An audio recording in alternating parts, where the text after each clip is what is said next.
আজকে আমরা বিভক্ত হয়ে যাওয়ার কারণে ফ্রান্সের মতো একটা দেশে রাসূলের ছবিকে ব্যঙ্গচিত্র করা হয়েছে, নাউজুবিল্লাহ বলেন। এই ফ্রান্সের সরকার নয়, যদি তামাম বিশ্বের সব জাহেল সরকারগুলো এক হয়, মুসলমানগুলো যদি এক হয়ে এখন তোলে লিল্লাহি তাকবীর, এই তাকবীরের শক্তি এত বেশি এত বেশি, এই সুপার পাওয়ার গুলো দুনিয়ার জমিন ছেড়ে পালানোর রাস্তাও পেত না, ঠিক কিনা?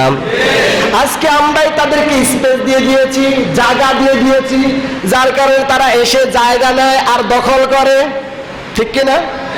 আমরা একটু জায়গা দিই, তারা এসে দাঁড়ায়, আর একটু সরে যায়, তারা বসে, আর একটু সরে যায়, তারা শুয়ে যায়, আছে না নাই? এটার কারণ হচ্ছে আমরা যত দুর্বলতা দেখাই তারা তত শক্তিশালী মনে করে, ঠিক কিনা?